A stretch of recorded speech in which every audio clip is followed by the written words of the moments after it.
Over to yourself, Chair. Thank you, Amy. Good evening, everybody.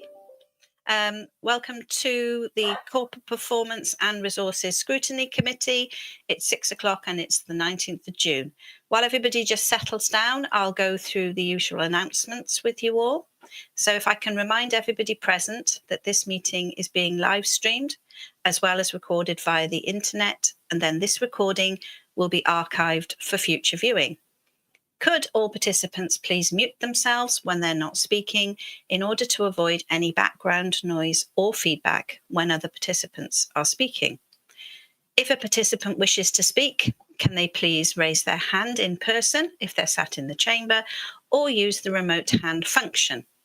If a participant raises their hand via that remote function and is not subsequently invited to speak by the chair, please could they turn their camera on to indicate or place a message in that chat function. When you're invited to speak by the chair, please could all participants ensure that their microphone and camera is on to ensure that they can both be seen and heard when actively participating.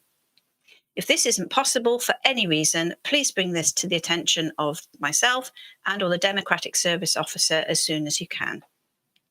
Ensure that all debate is conducted verbally and not via the chat function. This is for the sake of the recording, and that the chat function should be used to highlight a technical issue and or to gain the attention of myself or the Democratic Services Officer. If any participant has difficulty hearing or being heard when they are addressing the committee, then they should also let myself or Democratic Services Officer know. Thank you. So please, if I could now welcome all of the committee, non-committee elected members, cabinet members, and all of our officers, and also anybody watching the live meeting broadcast. So if we can move swiftly into the meeting, part one, which is our apologies for absence. Amy, do we have any? Thank you, Chair. Yes, apologies have been received from Councillor Johnson this evening. Also, for the sake of the recording, Councillors Carroll and Good John are in the chamber and all other committee members are remote. Thank you. Thank you. That's great. Agenda item 2 then. These are the minutes of the meeting held on the 22nd of May. I trust all committee members have read them, and if everyone is happy that they represent an accurate record of that meeting, can I have a hand to move, please? Thank you, Councillor Hanks. And thank you, Councillor Drake. Okay, so if we now move on to agenda item 3, this is declarations of interest and the nature of such interest under our council's code of conduct. Anybody have any declarations that they'd like to make? No? Okay. That's great. So we'll move now on to agenda item 4. Now, this is a reference that we're hearing from Cabinet that sat on the 6th of June. This is our development of the corporate plan 2025 to 2030, then our panel performance assessment and our annual performance calendar for 2024 to 2025. We're going to take it in 3 sections, and after each section, we will allow for questions just to help focus the minds. And it's over to Tom now to take us through the first part. Thank you, Tom. Thank you, Chair. Good evening, Noswaith members. Thank you for taking the reference from Cabinet. As you say, Chair, it's been referred to you alongside all other scrutiny committees and the Governance and Audit Committee to do a couple of things: raise awareness and for your consideration. And what Cabinet have asked is that any views are referred back to Cabinet for their consideration when they next meet. So, as you say, Chair, the report is the 3rd time we've produced this, which is a largely procedural report. It outlines the main corporate performance related activities that happen throughout the year. We put it together just after the local government elections a couple of years ago in order to assist members in their awareness and understanding of how these various components fit together throughout the year. But as you say, there are 2 additional aspects this year for members' consideration. And the first of those is the development of the Council's new corporate plan, which will span 2025 to 2030. And that's outlined from paragraph 2.2 in the reference this evening. And the Council's corporate plan is our most important strategic document. It sets out the vision, the values and the objectives of the organisation. It's the key means of complying with a couple of pieces of really important legislation, the Wellbeing of Future Generations Act and also the Local Government and Elections Act.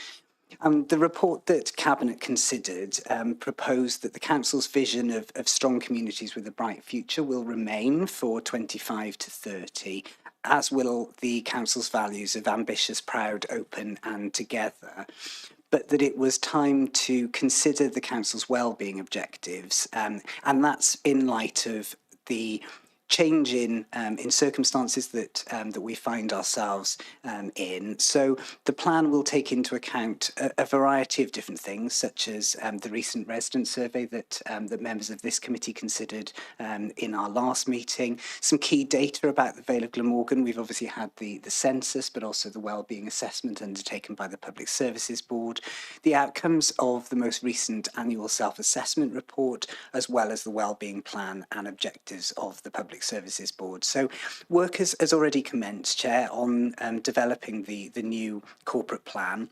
A couple of months ago, the strategic leadership team met with representatives of the Office of Future Generations Commissioner, and we started to look at some futures thinking, looking at what does the organisation need to be for our residents and our colleagues by the turn of the decade.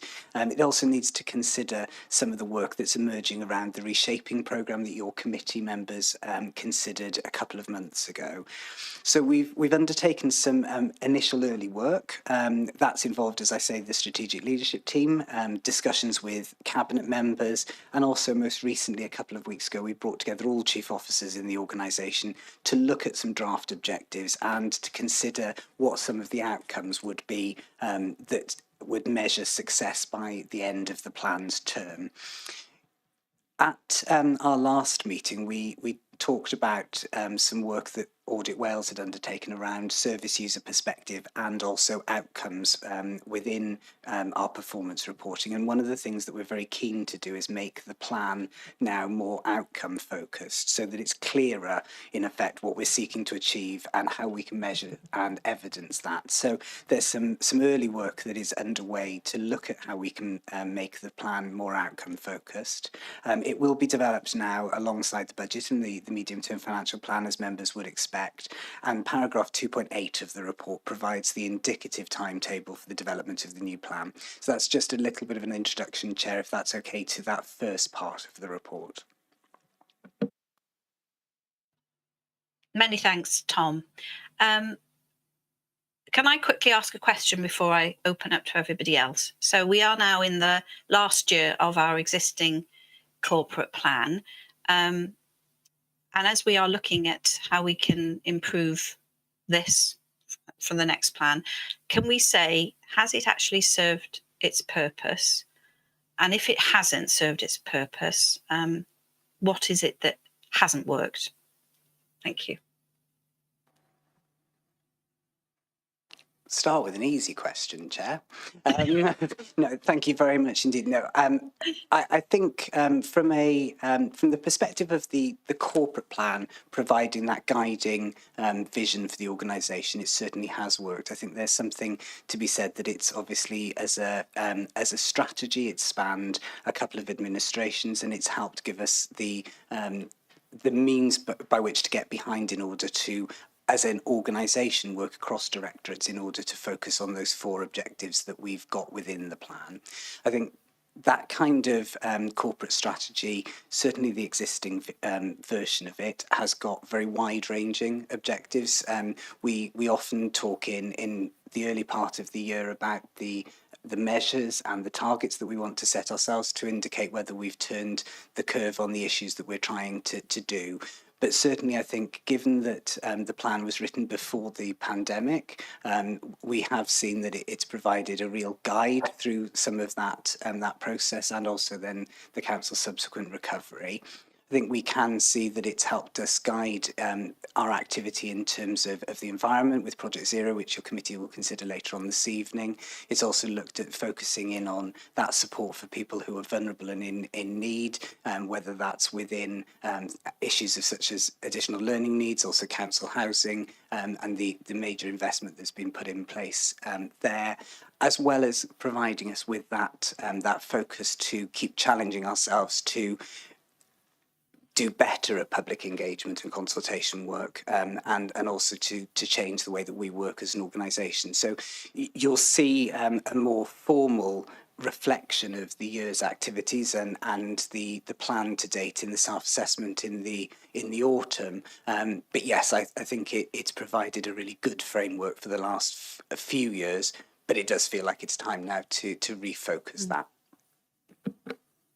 Thank you. That's great. Okay, committee, do we have any questions on this first part, the development of the corporate plan? Thank you. Councillor Carroll, over to you.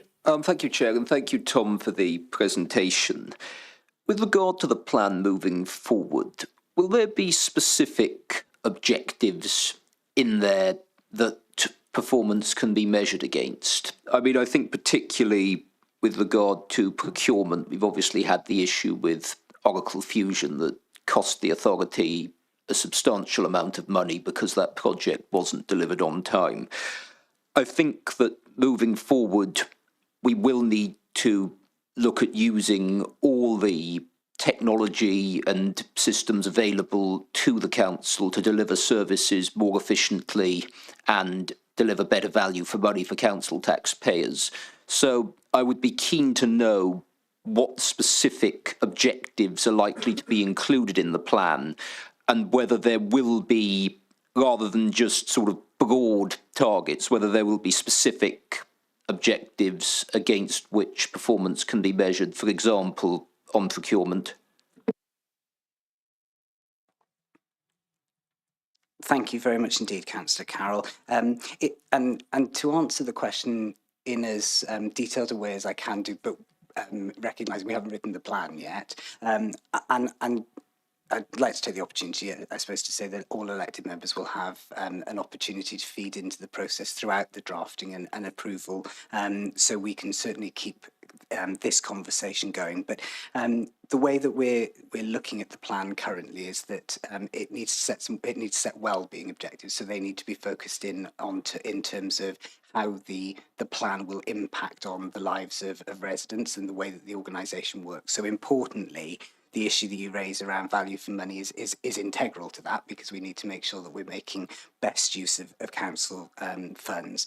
I think the way that I've been discussing the plan with colleagues is that we'll be looking at setting a series of outcomes that we would look to deliver, so the impact that we'd like to see on the lives of our residents as a result of the work that we do. And that's a slightly different approach to the one that we've taken previously, where we've traditionally set ourselves targets or measures that we are solely in control of delivering in terms of the outcome on people's lives.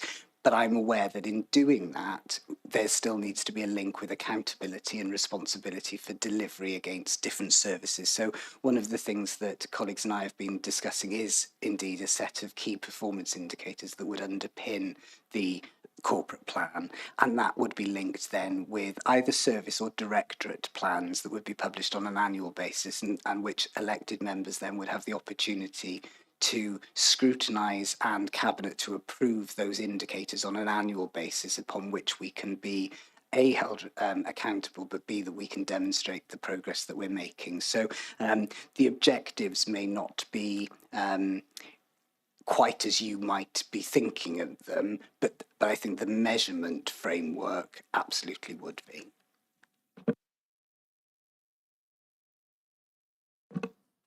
Thank you, Tom, for that. Councillor Goodjohn, did you come on screen? Did you want to? Yes, please go ahead. Thank you, Chair. At Governance and Audit, Tom, you were discussing the changing of the way that service plans work as a possibility within this corporate plan. And I told you we're opening Pandora's box then, but I think we should reflect upon the fact that the way that monitoring has gone about in the last 5 years has been extremely burdensome upon staff and upon us as well, but mostly staff, in trying to write these extremely long reports. And we've struggled this year with producing those reports in of itself. So is the corporate plan going to consider the way that we are monitoring our performance within those service plans to try and streamline, to try and open up as much resource of staff as possible, while still making not only this, obviously, the council as a whole and the cabinet, but everything that we've promised to people, residents in the Vale of Glamorgan, accountable through these scrutiny committees? Thank you, Councillor Goodjohn. Yeah, absolutely. In a Governance and Audit Committee, I think I mentioned that the consideration that we were giving to moving away from having 16 or 17 service plans to moving to perhaps 5 directorate level plans, which feels as if that would be an easier and more efficient way of managing performance corporately. It would also dovetail into the self-assessment process in a more efficient way. I think for us, there's something about I wouldn't necessarily describe it as burdensome, but I would suggest that perhaps the amount of effort that goes in doesn't necessarily then deliver the outcomes that we'd want to.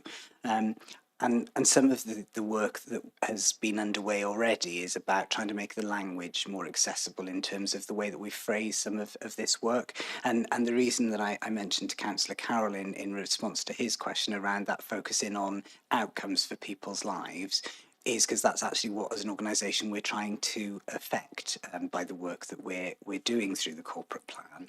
But then the key performance indicators should be meaningful in demonstrating to parts of our organisation if the activity that they're doing within service areas is being done effectively. Importantly, through scrutiny committees, for you to see whether we're doing that work effectively, and also for members of the public to see if the work that we're doing on their behalf is looking to achieve the results that we set out in that plan. So absolutely, there'll be an opportunity. It'll probably be just after Christmas and into February, where we're going to be more into the detail of the performance arrangements, and that will involve working with elected members in order to help shape that.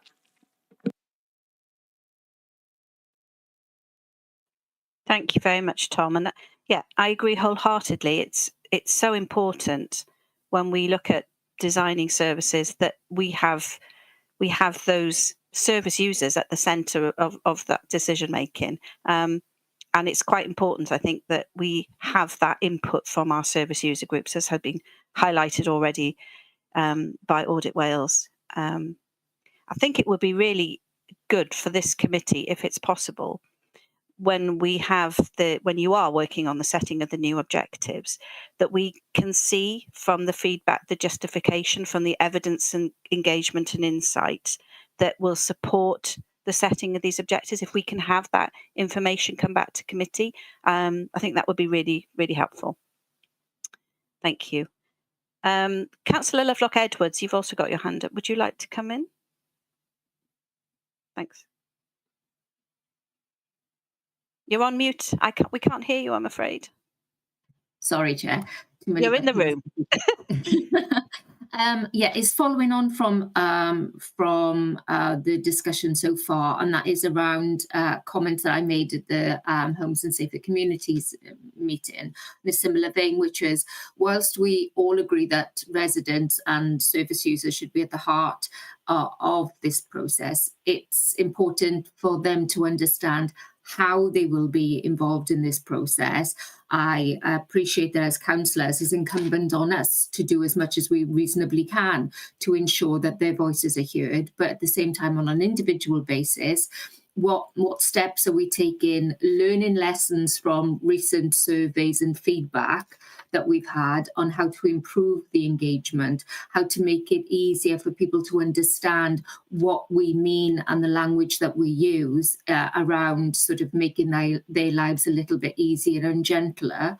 And sort of, I suppose it's how can we monitor whether the engagement has been successful or not, and if not, what can we do to learn lessons or review it quickly, rather than waiting for the results of a survey again, which were quite telling in itself. Thank you. Thank you, Councillor. Absolutely. In terms of the involvement in the process, we deliberately, as part of that Let's Talk About Life in the Vale survey, asked a series of questions that would help us to understand what the issues were for people across the Vale of Glamorgan, and did that within a framework that's allowed us to understand the kinds of people that are sharing those experiences, whether that's the areas that they live in, their age, and other characteristics. So I think we've got a really good starting point in terms of what people's priorities are. And I think that demonstrates, by doing that we're already responding to the survey feedback, which is that we need to be more engaged in terms of how that sentiment is used to help shape our policy going forward. We're going to be doing a range of things in terms of engagement on some of the draft objectives now over the next couple of months. There are lots of opportunities across the summer months, informally at things like events, to be able to talk to residents, alongside some of the more traditional things that we do online and things. And then there'll be a couple of months of consultation in the autumn once the plan is actually produced itself. And the question about how can we make it easier, I think, plays very much into the language that we're looking to use. We've spent a lot of time trying to simplify that language to make it as accessible as we possibly can. And I think that the draft objectives that are shaping up now do have more of that kind of ability to resonate with people. And in terms of then how we measure whether it's been successful, I think in terms of engagement activities, it's not just a numbers game, although that's an important part. I think there's something about the ability for people to affect the objectives that we're looking to set and the steps that we think are important to do that. So there'll be lots more of this in the autumn, but certainly the early work has very much looked to try and respond to that feedback that we've had as an organisation. Thank you, Tom. So do you think then that this committee will be able to see in later presentations how we have set those objectives with the justification from the engagement and the insight and the evidence to support that? We will get that back here, will we? Absolutely, and my apologies for not answering Great. your question earlier, Chair. Yes, certainly. When we bring you the draft corporate plan in the early autumn as part of the consultation process, that will outline the kind of journey that we've been on in developing those objectives and the steps and the outcomes we're looking to achieve, and particularly the reasons why. And that'll be that insight from our residents as well as the data. That's smashing. Thank you. No other hands at the moment, Tom. So do you want to move on to the second part? Okay, thanks very much indeed, Chair. So yes, committee, the second part of the report that you've got this evening relates to the panel performance assessment. This is a new requirement that has been introduced by the Local Government and Elections Act. It requires us to undertake or commission an external panel to assess performance once in each electoral cycle. It's down to the Council's Cabinet to determine the point in the electoral cycle at which the panel assessment should take place, and we recommended to Cabinet, and something that they approved in this report, is that we should undertake this panel assessment as part of developing the Council's new corporate plan, reshaping programme, and also all of the performance arrangements relating to it. And the benefit of the timing to do that is that it allows us to have some external challenge to the way that we're developing our improvement related work. The panel assessment is undertaken by an external panel. Paragraph 2.12 of the report that you've got this evening, members, talks about the makeup of that panel as a minimum. We're going to be working with the Welsh Local Government Association to appoint the panel. The WLGA will help facilitate the process on the council's behalf and do some of the administration and make the arrangements for us. They will also make sure that then the panel are supported in writing up their report, which will be then reported through a variety of different political arenas. So the current point in the process that we're at is that we've provided the WLGA with what's known as a scoping document that contains loads of information about what the Vale of Glamorgan is like as a place, the people who live and work here, and the types of businesses that we have, and also about the council itself, so a kind of profile in terms of the council staff, our budget, and our existing documents such as the corporate plan, self-assessments, etc. So as I say, the panel assessment is being seen as an opportunity, in effect, to sense check the emerging plans that we're developing and help us then to have some of that external challenge as part of that process. Thank you, Tom. Now, I'm assuming this is the first time we've had to do this. It came in the 2021 local election regulations, didn't it? So what are our expectations? How do we feel that we're going to be able to use this? And is it going to be timely enough for it to help inform our development of our corporate plan? Absolutely. It is the first time that we've done it. I think we'll probably be maybe the third, fourth or fifth of the 22 local authorities to undertake the assessment. I know some colleagues in North Wales are preparing for their assessment panels to happen just after the summer recess.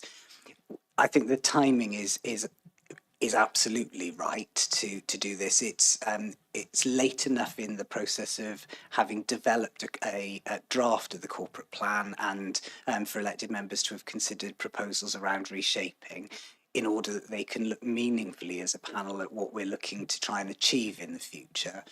But it's coming at a juncture where there is still time to be able to respond to the panel assessment, and the statutory guidance that accompanies the Act relating to panel assessments requires us to receive the report of the panel and then to report that into the political domain, but also to publish a response to it. And we very much see that response as being part of, in effect, the finalisation of the corporate plan. So it gives us some opportunity to reflect the external view of what we're proposing to do. So absolutely, in terms of the timing, it's been deliberately chosen in order to be able to come at this point in the production of those plans. Good. I look forward to seeing the report when it's done. Councillor Carroll, would you like to put your questions? Thank you, Chair. Questions mainly relate to membership of the panel. I note in your comments, Tom, you referred to the WLGA. Will they be appointing the panel? It's just in the papers it says the council will be appointing the panel.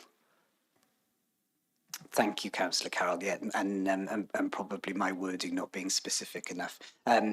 It's the council's, within the legislation, it's the council's responsibility to appoint the panel. The legislation sets out the minimum membership of the panel, but that doesn't necessarily restrict us if we've felt as an organisation that we would benefit from having other members of that panel. So there's a minimum set of requirements in terms of independent chair. There needs to be a senior officer who's serving in another local authority, a senior elected member from another authority, etc. So we have to ultimately sign off who's on that panel. What the WLGA are doing as part of the first phase of panel assessments is working with local government or local authorities individually to help facilitate the process. So when I've been meeting with the head of policy at the WLGA, we've been discussing that they are pulling together, in effect, a list of people who would be interested or useful in this process across Wales, and they will help us to identify those people. The final determination sits with the council, though. When you say the council, do you mean the executive or the full council? I mean the cabinet. So we've carefully looked at the arrangements, and it would be the cabinet who will sign off the process and the membership of the panel. It's for the council then to consider the response to the panel assessment report once it's completed. It's just I would suggest that's somewhat flawed in that the executive are obviously the body that runs the authority. And so if they're appointing the panel that's scrutinising them, there is that sort of connection there. I mean, particularly given that there will be a senior elected member on the panel, will that be a member of the cabinet? Will that be a member from the executive group? Will it be an opposition member? The panel is entirely external to the organisation, Councillor Carroll. So I think quite often when we report the self-assessment through committees, yours and other committees, we get asked about external challenge, because obviously a self-assessment is exactly that. And I think the purpose of having the panel assessment once in each electoral cycle is to bring that external challenge in. So the panel membership will be drawn from outside of the Vale of Glamorgan Council, so there won't be any. Oh, so it won't be a Vale councillor then? No. Oh, okay, so thank you. Yes, because otherwise, exactly what you've. Yeah, I was going to say it's sort of like if you've got a sort of if a member of the cabinet were on the panel, there would be one voice, but it would be a voice influencing the panel potentially. But no, if it's somebody externally, that's a separate question. Absolutely, and the purpose, I suppose, that certainly the WLGA are looking for us to make sure that we reinforce when we're talking about the panel assessment is that it's not an inspection that we would see from other regulators like Audit Wales, Estin, CIW, etc. It's supposed to be about that kind of peer-led improvement. So that's the purpose of it, and that's why we're specifically looking at asking that panel to consider whether our future arrangements will put us in a decent position to improve and deal with the challenges that we're facing. So that's the focus of it as well. And what about political balance on the panel? I mean, if there's an elected member from another authority, but they're from the same political party, perhaps, as the executive here, will there be any efforts to ensure political balance by maybe appointing, because I note that additional members can be appointed, so perhaps 3 members, one from each of the 3 largest parties on the authority?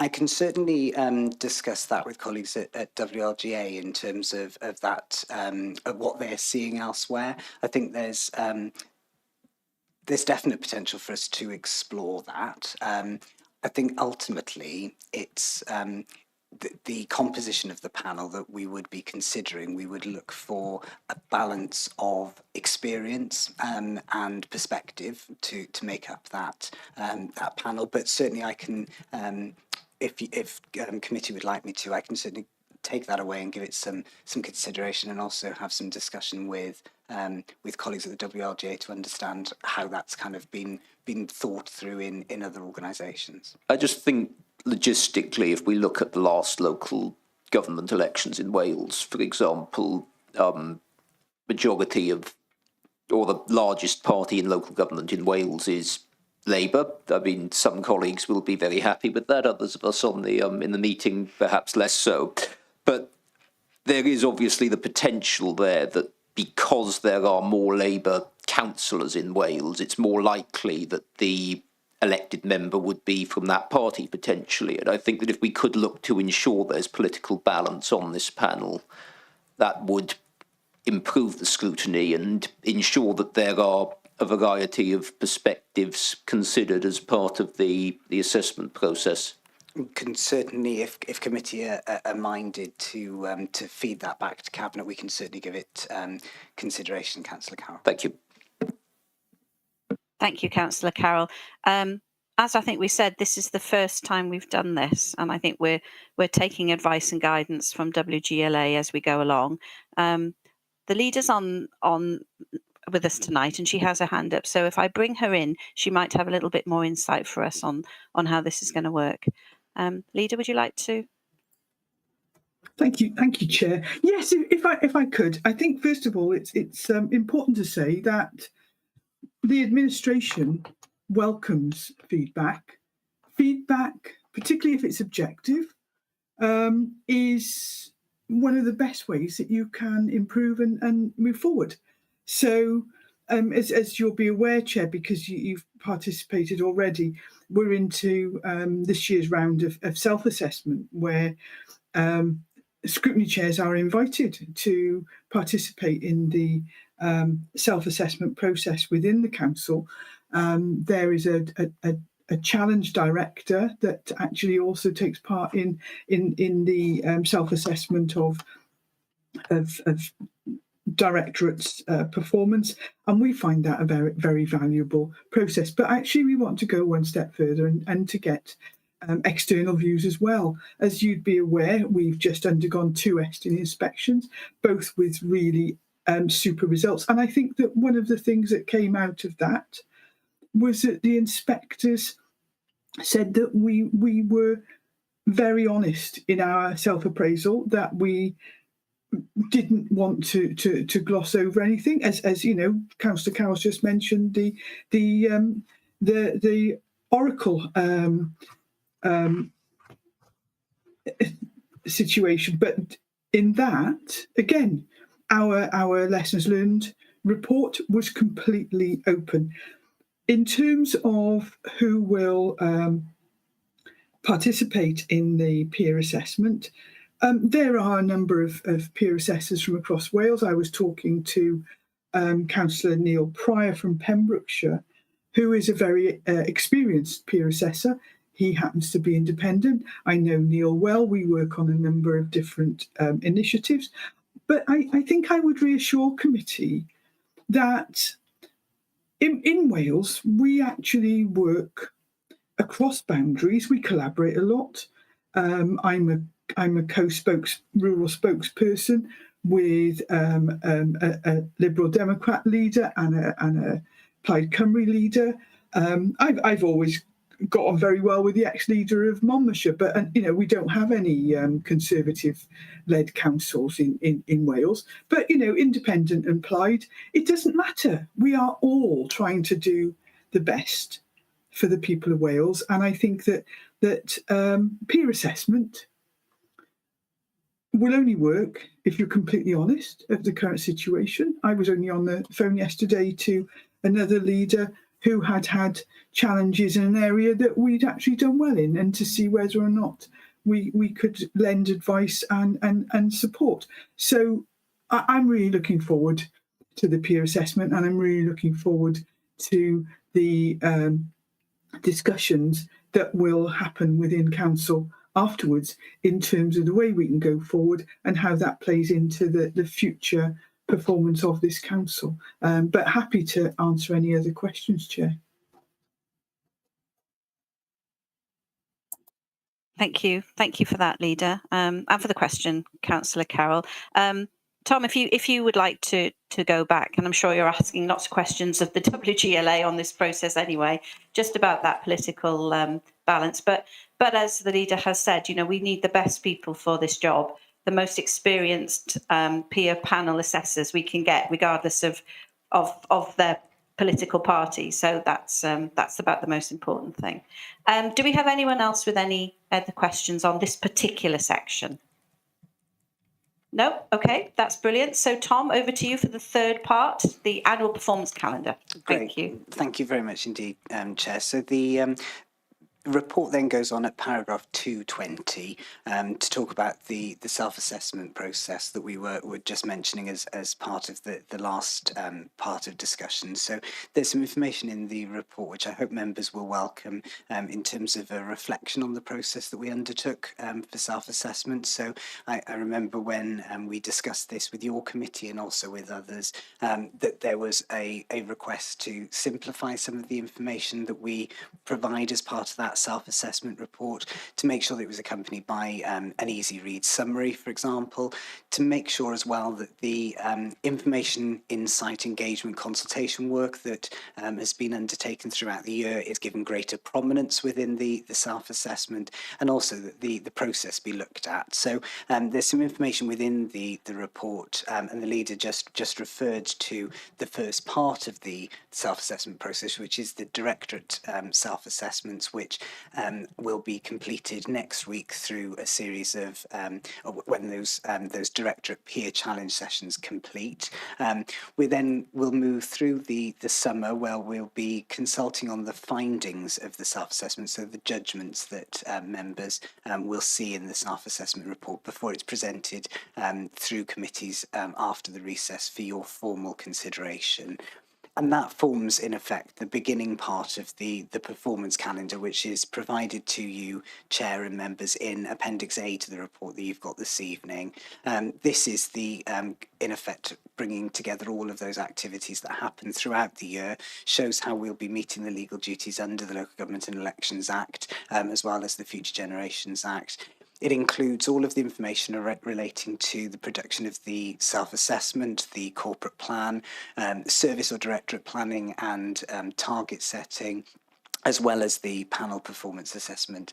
I'd just like to say thank you to elected members for your continued involvement in those informal sessions that we have every few months, looking at the various different aspects of performance. Councillor Goodjohn asked earlier relating to changes that we could possibly make to the performance reporting arrangements, and I hope members can see that throughout the last couple of years that we've been listening to your feedback and responding to that in a way of reflecting that within our reporting, whether that's self-assessment, whether that's the quarterly reports that you see, and whether that's then how we present for scrutiny service plans and target setting. And because they have been valuable to elected members through the feedback that I've received, you'll see reference within Appendix A to those things continuing. We'll also obviously supplement those with additional opportunities for elected members to become involved in the important work around the corporate performance, corporate plan itself. So that rounds off the report, Chair. Thank you very much, Tom. And I'm not deliberately trying to hit you with difficult questions, but just a quick one from me. I know that we've said that we are revising our approach to the annual self-assessment, and we're going to incorporate learning from previous assessments. So can you tell us what we're going to do differently? Thank you. Certainly, Chair. No problem at all. A few things that, firstly, when we take the report to committees, it'll be brought alongside with an easy read summary this year, so that while we're talking about it with elected members, and obviously it's in the public domain at that point, that there'll be that summary version of the assessment itself. We'll also be giving much greater prominence to consultation, engagement and insight information within the report. That's directly as a result of the feedback that your committee provided to us last year. And also trying to use more case studies within the self-assessment to try and bring to life the work that has been undertaken across the last year.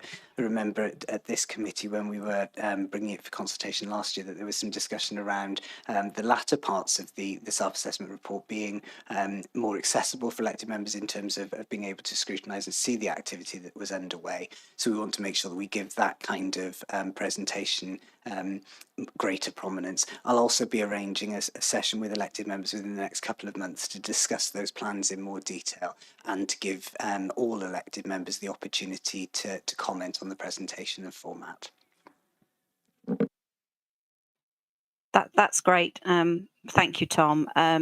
Really happy to take part personally as a scrutiny chair, and I think it's essential that all scrutiny chairs do. So hopefully you will get that support from all of us. Anybody else with any questions, please, on this particular section?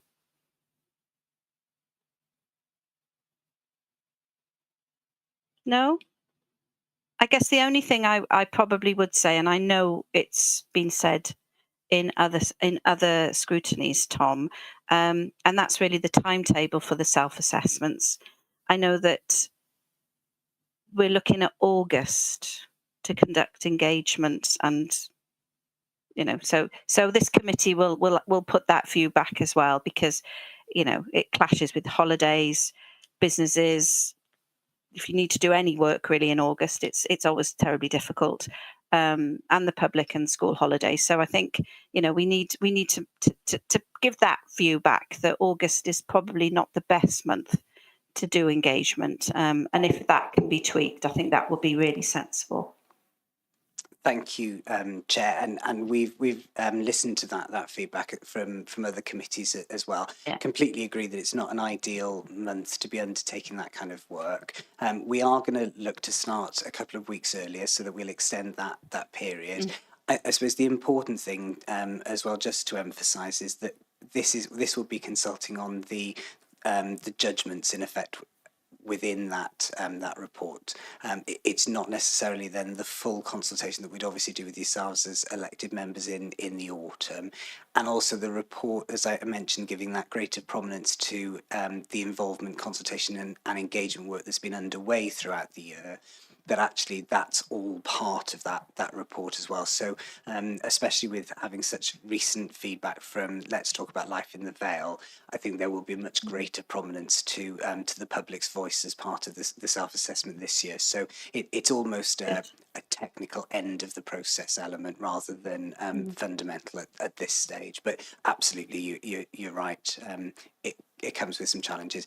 Also, some opportunity to go out to some really good events, though, where there's really large numbers of the public out and about to talk about the work that we're doing. So it comes with pluses and minuses. Thank you. Okay, everybody, last opportunity for this particular agenda item. No? Okay, that's great. Thank you, Tom, ever so much. Let's just quickly move to our recommendations. This was just a report for us to consider and note, and any of our views to be referred back to Cabinet. I think we've probably succinctly covered those views. They were to do with the political makeup of the panel assessments, and for Tom, you were going to speak to the WGLA just about that one. The date of the self-assessment calendar to have that engagement in August, we've already said about that one.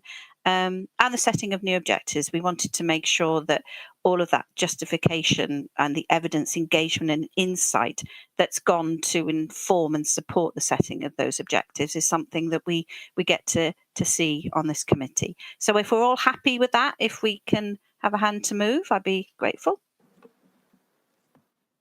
Thank you, Councillor Goodjohn. Thank you, that's great. And thank you, Councillor Drake and Councillor Lovelock-Edwards. Excellent. Let's move on then to agenda item 5. This is a report of the Chief Executive. This is the Project Zero update report. And I think we've got Tom and Helen and maybe a few others who are going to give us some updates on this. Thank you, Chair. Yes, I'm going to take the committee through the report, and then in terms of questions that may arise from the report, then between myself, Tom and Clive and Mike, then hopefully we'll be able to address those from committee, or as usual, take them away and come back and follow them up afterwards. I appreciate there's quite a lot of information within the report as we sort of bring members up to speed in a lot of the work that's been taken forward around Project Zero and tackling climate change. And this is part of the reports that we bring to the committee twice a year now to update on that progress, and that are also considered by the Environment and Regeneration Committee as well. And the report was considered by that committee last night. And the comments from this committee will then be referred on to Cabinet for when they consider this report themselves. So, as I say, the report updates on the delivery of the Climate Challenge Plan, but also provides progress in tackling the nature emergency as part of that activity. And we've also included a bit more information this time around some of the Public Services Board activity as well. And that's partly in recognition that one of the things that this committee has raised before is trying to have a little bit more information about some of the work that is being undertaken through the PSB on its various work streams. So we've looked to incorporate that within this report as well. The report updates for the period October of last year to the end of March this year. So we provided the cover report as usual, and then a much more detailed appendix that takes members through the activity that has happened against the 80 different commitments within the challenge plan and what's proposed in terms of the activities that will be taken forward for the next 6 months itself. We have included the information on the RAG status, which was again something that we were previously requested, so we've continued to do that. So the RAG status that we've used gives members an indication of whether the progress in the past 6 months is as we expected as well. And then we've also got a number of performance indicators as well that we've previously identified through this committee that would help support the work on Project Zero, and they will be reported as part of the end of year performance to committees as well. And we've just updated a little bit on some of the programme management work as well that's been happening. And then really, so we're looking for committee to note the content of that report and provide any further comments that they wish Cabinet to consider as part of the delivery within that. So as members will be aware, the challenge plan was produced following the declaration of a climate emergency, and then there also obviously was a declaration of the nature emergency as well. The annual delivery plan, both last year and this year, also has included tackling climate and nature emergencies as critical challenges. So these reports also serve as well as an update in terms of part of that reporting against the annual delivery plan in a bit more detail about one of our critical challenges as well. The work detailed here helps sort of take us forward in terms of both our target for the organisation of being net zero by 2030, but also the wider aim across Wales of looking to be net zero by 2050 as well. So there's both a sort of an organisational focus and a community focus to the activities within the plan and the report itself. In paragraph 2.2, we've just provided a bit of update in terms of the specific recommendations from when the report was previously considered in the last round of progress reporting. So as I say, we've kept the RAG rating within there. In terms of progress around green and blue space, we've again included more information within here, and just to identify that the Biodiversity Forward Plan is due for a refresh, as well as the Nature Recovery Action Plan being developed as well. So there will be more strategic plans within that arena, as well as then the opportunity for sort of measuring that work in more detail as well. As I said, the performance measures themselves will be reported as part of the end of year performance when that information is available. So that will be coming to committee as part of that reporting next month. And the carbon emissions data we do obviously report to Welsh Government, and work is now commenced on the next round of reporting around that as well. If I just take you into some of the highlights that we've included within the cover report to show the breadth of activity that's undertaken across the different elements of the challenge plan. So in terms of looking, for example, around work to demonstrate strong leadership, which includes our first 4 challenges. We've undertaken work in terms of a youth climate conversation event, which involved our partners as well, and was co-designed by the Youth Forum members, and we're continuing to work with them in terms of taking forward the activities that came out from those discussions, where we focus particularly on transport and waste at the request of the Youth Forum. In terms of the PSB work, we've held a workshop with the PSB's Asset Management and Climate Change Group to look in more detail at the commitments that the PSB is looking to take forward. We're looking to revise the PSB's charter to strengthen the nature elements around that as well. And we will be doing more work through that group as well in terms of sharing best practice, training opportunities and that learning. And the members of that group have identified those as the key benefits that they feel from that. There will be more detail within the PSB annual report that will come to this committee in the autumn as well, setting out work against that work stream. We've been developing the climate change modules on IDEV to assist in terms of raising awareness with staff around commitments in this area. And a key part of the work is the development of the new council carbon management plan, which will also be coming to this committee shortly. And that again pulls together a lot of the work for us organisationally in terms of how we'll be looking to reduce our carbon emissions and sort of more quantifiable information around that as well. We've also been working in terms of support for businesses as well and the community. In terms of some of our wider work around challenges 5 to 12, so this is very much a lot of our enabling work and the strategies and plans that we have in place. Work has happened around the draft tree strategy, so we've been looking at that. We're continuing to work closely through the Vale Local Nature Partnership as well, and work undertaken there in terms of supporting some community projects and the large-scale projects around Store the Thorn. There's a lot of detail within the appendix around the work that's happening there, and particularly a lot of engagement that's happening there as well. And then through planning, the work around the RLDP and how Section 106 monies are used as well to help support this work around both biodiversity and transport. Also through the appendix, we detail quite a range of activity that we're doing in conjunction with the Cardiff Capital region as well in terms of some of the work to support our work, and that includes both work on the local area energy plan as well as work around electric vehicles as well. In terms of transport, we continue to work with our schools as well, particularly on their active travel plans, as well as sort of wider agendas as well, to it recognising both the interest from our young people within the schools, but also the opportunities that they present, as well as then in terms of building on community work around placemaking as well, which is again a key part of the work that's being taken forward within the organisation. Again, linking on terms of training and skills, there are opportunities that have been shared around work with Cardiff and Vale College, who are also one of our Public Service Board partners, and work that we're undertaking through the Food Vale Partnership around the development of the food strategy. So that picks up again a lot of the issues, both around from a health point of view from colleagues in public health there, but also very much about thinking about the impact on our environment as well. And we've recently updated on some of that work to Healthy Living and Social Care Scrutiny Committee as well.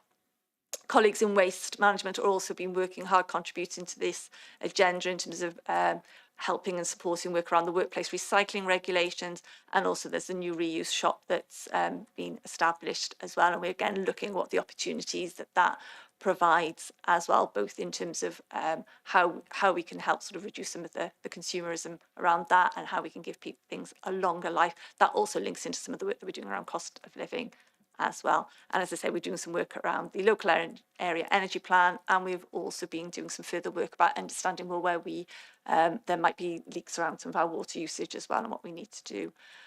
Procurement was raised under the previous item, and again, work is continuing through ALDAL, recognising in terms of impact around our supply chain and the need to strengthen some of our activity there and understand our emissions. You'll see in the appendix that's one of the areas where, unfortunately, our progress has been a little bit slower than we would have wanted, but again, efforts are being made to get that back on track, recognising the importance of that.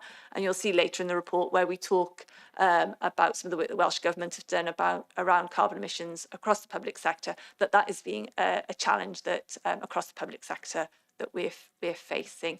As I say, there's also a significant amount of work that's being taken through colleagues within housing, and as part of our work in terms of investment in the school buildings as well, again, recognising the opportunities and the need there in terms of energy efficiency as well. And the recently approved digital strategy has also provided an opportunity for us to think about what the opportunities are in terms of reducing emissions and think about the way that we work through that. Also recognising the need to maybe try and understand what some of our emissions might be linked to our digital practices as well, and that they don't come carbon free. And so again, the work that we need to do around that. As you're aware, we have a programme manager in place to help coordinate this work, which, as I say, does involve colleagues across the organisation. And Susanna's worked closely with the property team on the carbon management plan, working with colleagues in organisational development to develop those training modules. And also we work with both the Project Zero board and finance colleagues in terms of the use of the reserves to support the work and supplement some of the other budgets that we've got, which again are detailed within this report. This committee have previously had information around the carbon reporting, and following discussions at this committee, we, as well as doing the work going around raising awareness about our carbon emissions with our colleagues, there were some really well attended sessions that we had with elected members as well, to be able to kind of take the opportunity to explain that information in a little bit more detail. And we're seeing that as something that, again, our confidence is growing with the robustness of our data, but it is something we're continuing to focus on. And the carbon management plan will also provide opportunities around that. So again, there's a little bit of information within this report around our carbon emissions. We'll include in the next report the more detailed information that we will have reported to Welsh Government as well.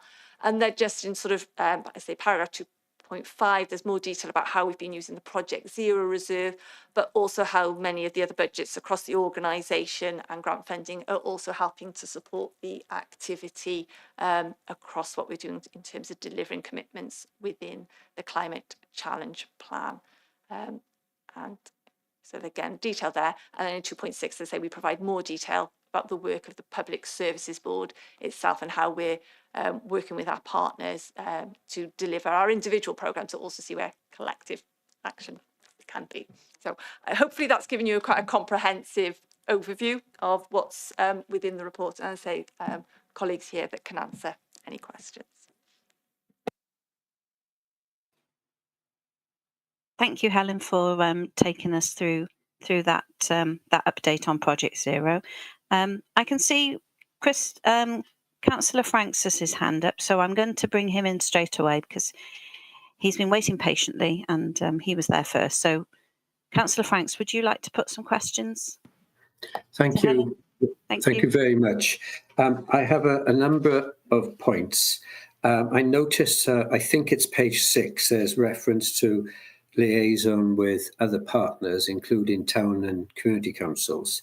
I must admit, I could have missed it, but I'm not particularly aware of working with community councils, certainly in my area, and I'd like that, if I'm in error, to be pointed out. I would like to secondly ask about the introduction of energy saving investment, including lighting in community centres and other of our public buildings. And thirdly, if I could just refer to my other screen, I've seen reference to the Welsh Government's report regarding pollution in Wales. And when it comes to councils, it looks as though, regrettably, the Vale of Glamorgan Council is one of the worst. So those are the 3 questions I would like to raise, Chair. Thank you. Thank you, Councillor Franks. Helen, do you want to attempt those 3, or will we have support from the others? I'll start, and then colleagues may join in if they've got further information that may not be available to me.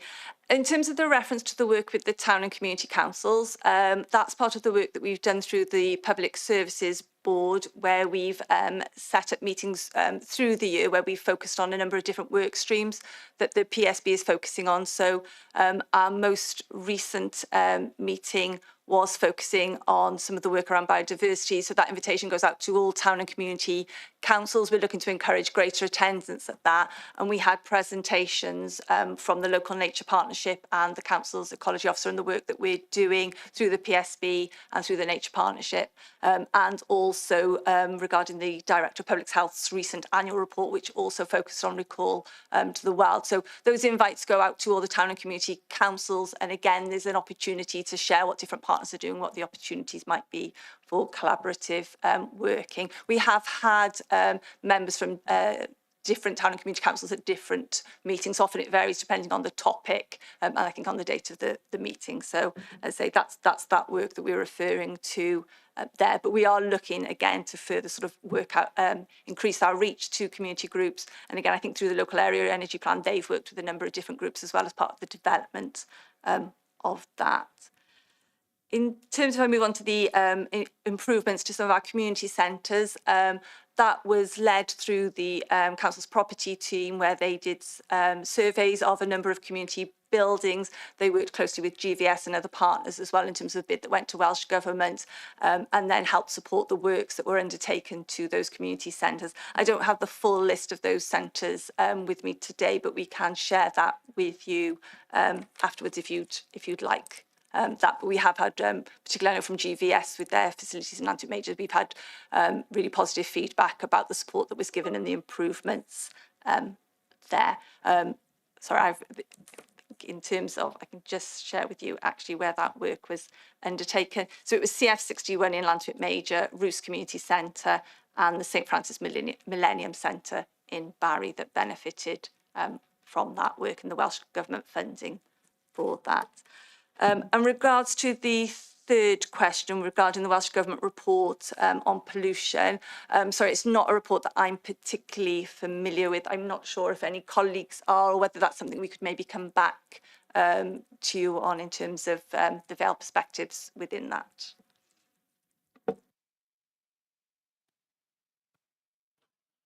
Okay, thank you, Helen. I've got to say, working through the Public Services Board seems a very arm's reach way of engaging with town and community councils. There's a huge range of activities associated with these meetings, and I'm not sure if that is the best venue. I would have thought direct communications with town and community councils and a more positive engagement would bear dividends. Thank you for the information about the improvements. If there's further information, because I think you've only mentioned two centres, I think certainly I would, and perhaps the committee would be grateful for that. And if you need any more information about the the Welsh Government report, give me a call tomorrow, and I'll try my best to assist you. But I do think we need to address this issue, as on the face of it, according to government, we do issue an awful lot of emissions. Thank you, Chair. Thank you, Councillor Franks. Tom, would you like to come in? Yeah, thank you, Chair, and thank you, Councillor Franks, for the feedback relating to the Public Services Board, and just to reiterate that was something that the PSB had discussed with the representative of Town and Community Councils who sits on the Public Services Board here in the Vale, as being a really useful mechanism for discussing a range of the priorities that the PSB are looking to progress. And having attended some of those liaison meetings with Town and Community Councils, it genuinely has been a useful forum to explore issues relating, as Helen was describing, to biodiversity, decarbonisation, but also age-friendly work. So what it's enabled us to do is bring together colleagues from across the public services in order to meet directly with representatives from town and community councils that maybe those organisations wouldn't individually have the same access to ordinarily. So I think it is a really useful mechanism, and we'd encourage as much attendance from town and community councils to those fora as possible. And obviously that is in addition to the council's long established community liaison committee that has got formal representation of all town and community councils on it, and we regularly take corporate updates relating to the council's activity. So just a little bit more detail on how we're working with those town and community councils.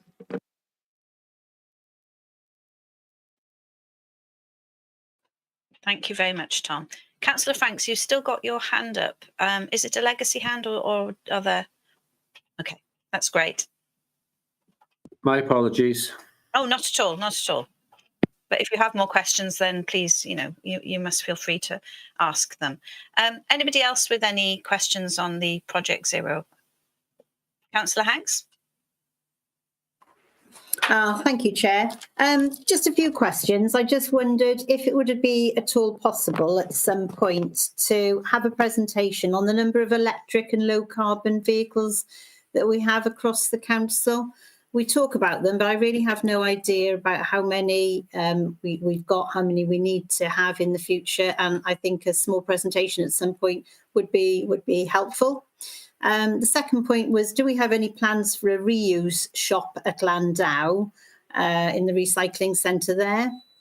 And the third one was, could I have a little more information about the Vale Agri Hub, please? Thank you very much. Thank you, Councillor Hanks. In terms of the request around some more information relating to electric and low carbon vehicles across the council, absolutely we can get. I don't have the data at my fingertips this evening, but perhaps we could include a case study within the next report for elected members, specifically relating to the council's fleet and how we're decarbonising those. And we can also maybe, if it would be useful, Councillor Hanks, include details relating to the infrastructure for charging those vehicles as well across the council's estate. With your permission, I'll take the question around a reuse shop in Landau away to discuss with colleagues in waste management, and we'll come back to you and other members on that. I had a really productive meeting with colleagues from Envis, the charity who operate the reuse shop in Barry. And we are now actively exploring the potential to be able to take a kind of pop-up approach to the reuse shop in certain other areas of the Vale. We've had some early discussions about trialling that possibly over the summer at a couple of events where we thought it might be useful to be able to bring some of the materials that are available to purchase out from the shop itself and into other parts of the community. So we can certainly explore that, and I'll provide some more detail in terms of that proposal. And then finally, in terms of the Agri Hub, again, we'll get some more specific information for you relating to the Hensel development. I am aware that we are looking at the feasibility of an agri-hub alongside the feasibility of some low or no carbon energy production on that particular site, and there'll be a report that is being produced. It's at very early stages of feasibility currently, but I can certainly get the relevant officer to drop you and the rest of the committee some further information relating to that. Lovely. Thank you very much, Tom. Thank you, Councillor. Thank you. Thank you, Tom. That would be really interesting to have a report on the EV rollout and the infrastructure, and not just about our fleet as well, because it's the infrastructure for residents in the Vale that's also of interest too, isn't it? Councillor Goodjohn. Thank you, Chair. So first off, I want to use my time, as I do every time, to say there's 5.5 years left to hit our target, which is dangerously close now. However, with the Task and Finish group underway, I'm going to move away from procurement. I think everyone will be glad to hear. So we get to look at some smaller aspects, and thank you to Councillor Hanks and Councillor Franks as well for some really good questions, taking them off me. First off, I wanted to ask around the Project Zero grant that was given as to separated recycling to the waste team. Now, a lot of our waste comes from these two specific places. These are our emissions in waste come from two specific places. One was within the organisation, where previously we did not have recycling requirements, which we do now, which is very good to see.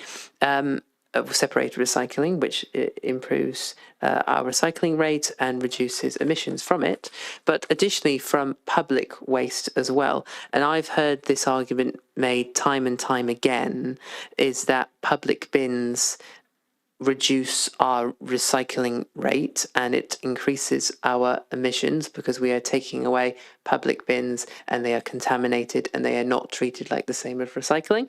And I've heard that argument time and time again. So has there been any consideration by the waste team that you're aware of as to grants towards replacing public bins going straight to contamination and separating recycling with them? I've heard arguments for and against with that. So is that something that's being considered? If not, can you get back to me on that? Secondly, I wanted to ask about the. I'll give them a second to deliberate. Secondly, I wanted to ask about street lighting and what the situation is now that very large proportion of street lighting is LED, and what steps are being taken to decarbonise street lighting now we're at that stage, which is extremely good, but not quite good enough for a 2030 target. So if that's going to be coming up in the report next month, then feel free to wait for that. Number 3, I wanted to ask around building decarbonisation. Now, a good point on this was made by Councillor Franks, which is the engagement with community centres, which has been a little bit arm's reach, community centres and town and community councils.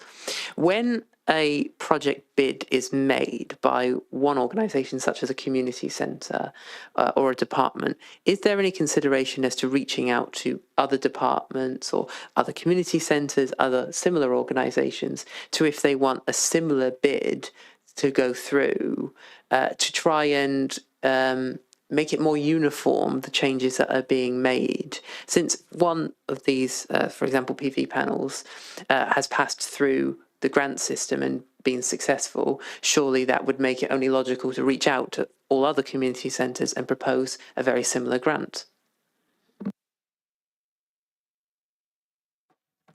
With your permission, Councillor Goodjohn, I might do 1 and 3 and then pass over to somebody who's far more knowledgeable about street lighting than I am. In terms of the first question around public recycling and bins, the report makes reference to that investment in the waste team to trial some of that work, and certainly in the past that has been the case, and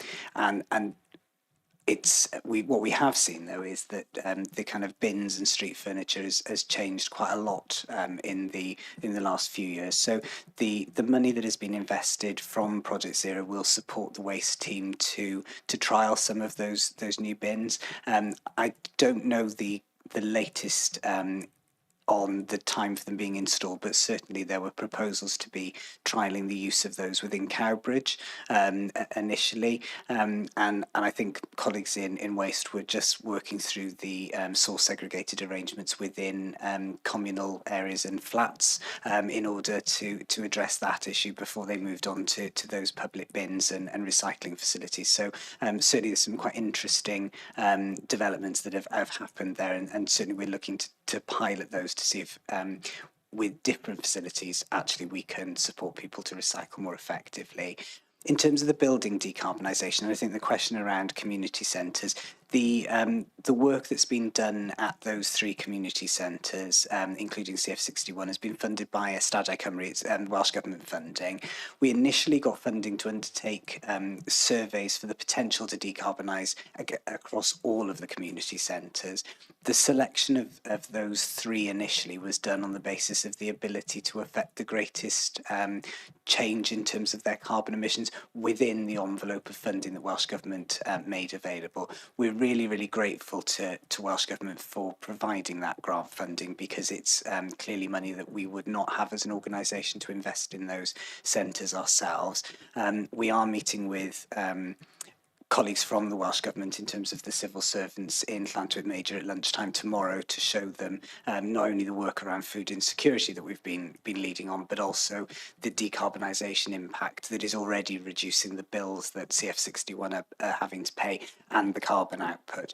And I'm hoping by showing them the work that we've done in the Vale that that they will be amenable then when the next funding round comes, so that we would be able to bid for other works within our community centres as well. And if I may, I'll pass on to Mike Clogg to give you an answer around streetlights. Yep, thank you, Tom. I'll certainly try and answer the question on streetlights, but just to make the point, I no longer manage that team, so I might be a little bit behind on the progress they're making. But yeah, from my understanding, we've had some significant capital investments in changing street lighting to LED over some 5 years or more. And we've changed over 90%, I believe, of the street lighting in residential areas and on our main highways and strategic roads. The the street lighting that's left to change is generally ornamental and bespoke street lighting, which is slightly more difficult and onerous in terms of progressing the changes and the cost as well in moving that forward. I think there is certainly an impetus that the team want to carry on with that process, but obviously we've got to look at the necessary funding available to to get to the end of the process. And I think as you move on and get to a point where you've got less and less to convert, then the process becomes a little bit more onerous, perhaps. But I think the overall picture is that we're doing extremely well in terms of what we've done so far. Over 90% is a really good position to be in. Obviously, more work to be done, and I'm sure the team are working hard and looking at what budgets might be available to do that as soon as possible. Thank you. May I follow up, Chair? Absolutely. Please go ahead. Thank you. Just to follow up on my third point, Tom's second. No, that's good to hear about that specific situation. I was kind of attempting to use it as an example for other developments within the grant. So, for example, we had the LED lighting at some primary schools. We also had charging points. I think charging points you've already mentioned you're doing this with, but it's the kind of proactive approach with the Project Zero board of turning it from slowly away from what would be nice to do within your department towards we are in a race to decarbonise, not in of itself, but also to try and save the organisation as much money as possible in the long run. So when a scheme works in one place, it's the very simple idea of going and being very proactive and saying, look, Dennis Powers Jr. has had these LED lighting. Go to all of the other primary schools and say, would this be possible for you? Would this work for you? Would you like to try and apply for the money? This is a thing that is available, because as well, within the organisation, there needs to be built more of a culture of realising the Project Zero funds are there. They're there for a reason. They need to be used tactfully as much as possible with value for money, but they also do need to be used to have the maximal impact to save the organisation money in the long run. So is there any consideration to working further whenever any kind of grant is given to have similar organisations be granted the same opportunity and be made aware of it quicker to try and make that process quicker? Thank you, Councillor Goodjohn, and it's a really, really good point, and I think the report makes reference to the Salix schemes that are run, and in effect that's a recyclable fund that is paid back over a period of time, and schools certainly have been a major area of focus alongside other council buildings, including the one that we're in this evening as well, and that will certainly continue. With your permission, I wonder that question is probably really, really pertinent when we bring the carbon management plan. There's a specific section actually within that draft plan that will come to your committee very shortly, and that will look at how we can look to do that. But just to give members some reassurance, there's over £500,000 of that kind of related activity in the council's capital programme this year, and Salix is something that is well established as a mechanism for us investing in those kind of schemes. If I can come in as well, just on that, Chair, just in terms, I suppose, of how we look at some of the funding when we are developing the Project Zero reserves proposals and the decision about them. We work with those who put forward a proposal, both in terms of bringing in people from across the council to help develop that, make that robust. So, for example, we'll work closely with colleagues in the property team to make sure that it's the best that it can be, and it will deliver what we need it to be, and we bring in their expertise as well. Quite often what we also find is members, for example, from the property team, in their conversations that they might be having with schools, will be the ones that will be suggesting that the Project Zero reserves route, again, based on that different experience. So it's quite an iterative process in terms of developing both the ideas and then making sure that we get the most out of the money and then refining the delivery as well. So it's almost part of that kind of ongoing conversations that we're having in terms of recognising where we can make best use of that reserve and then share the practice from elsewhere. And I think what we then find is where we know something has worked well within one area, we're able to use that as an encouragement for others to actually then take on board that proposal as well.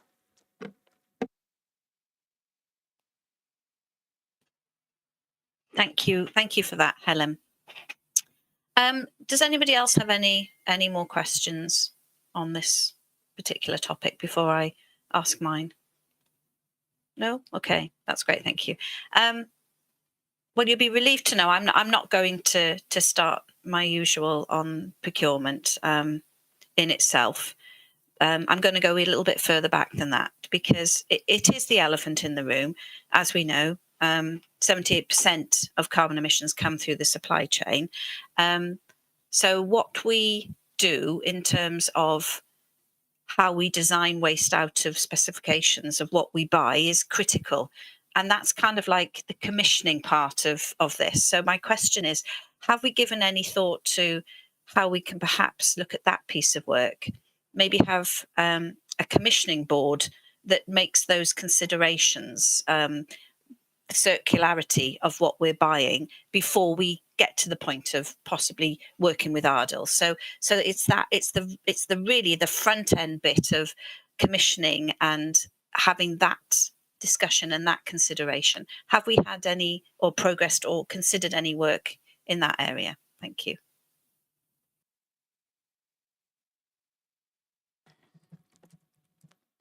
Thank you, Chair. Yeah, absolutely, and we had some discussions as a leadership team with colleagues from Ardell last week, actually, specifically on how we can begin to do just this. So, in terms of kind of as you were describing, before we get into the kind of formal procurement process, actually looking at what is it that we need to be delivering and how can we do that with as least impact as we possibly can. And the approach that that we're going to be taking forward now with Ardell is looking at what's coming up in terms of the council's contract arrangements, so looking at that pipeline of what work needs to go out to market, but then having those very early discussions, because you're right, there's a real opportunity there to look at designing out waste, but also understanding the impact on the environment of the purchases that we would then go on to make, and then putting a specification together that delivers on that point. So there is some early work that is has started to happen. The specific opportunities to do that have been discussed at the Project Zero board over the last sort of 6 or so months, to look at actually what are the opportunities that we can maybe see coming out, and how can we think about those things in a slightly different way. So there's some early formative work happening in that regard. That's great, Tom. Can you keep committee briefed on the progress with that? Because I would be, and I'm sure all committee would be really interested to see how we take that forward. Equally, it's the end part as well. So can we call it the decommissioning? Because as we know, there is no more room in landfill. We can't throw things away anymore. So I think, the commissioning bit is ever so important, but as important, end of life stuff, exit stuff, what we're going to do with it when we don't need it anymore, when a service has no need for something, when a product's life comes to an end. Does it have a second life? And I think, a proper process to deal with end of life is also something that we need to consider. And if you are already considering it, then that's super. The only other question for me, and I think this is quite critical, because Project Zero is delivering on an awful lot of projects. We can see that long list of things that are happening, but still a feeling of, is this enough? Do I know that I'm getting there? And I don't know if you feel from the work that you're doing, if you are ever going to know.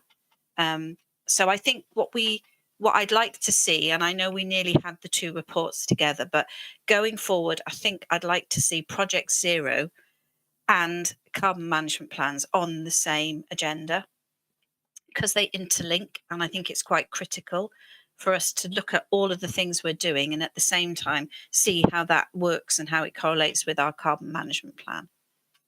Thank you. Thank you, Chair, and certainly we will, when we bring the carbon management plan, there's reference in there to making sure that we do the reporting in parallel, and importantly, I think to the point that you were making in terms of the data, that we look at making an annual report on the progress against the carbon management plan when we bring the data that we submit to the Welsh Government in terms of our carbon emissions, so that you can see those two things together.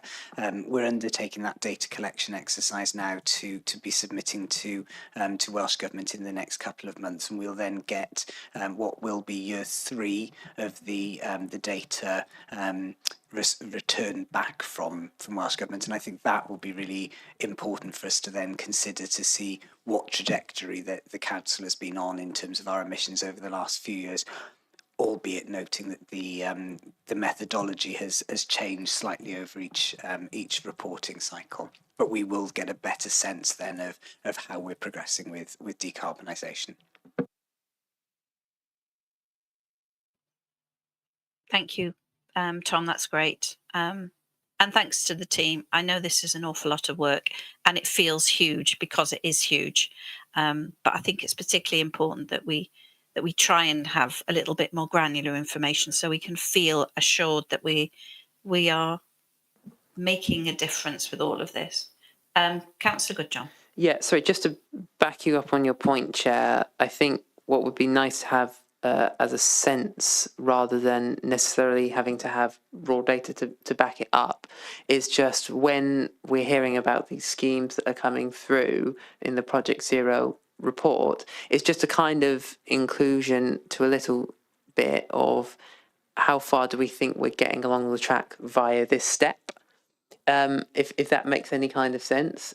For me personally, I don't know if the chair would agree, but just something along that lines with an action would be nice to see, and then we can compare it with the raw data we get back through the Welsh Government data, but also the carbon management reduction plan, and compare it and see how far we're getting along, how far we think we're getting along. That kind of thing would just be really helpful to finish off the report, and how, for us, we're not only scrutinising the actions under Project Zero, but how fast do we think Project Zero is going, and how close we are to reaching that target of 2030.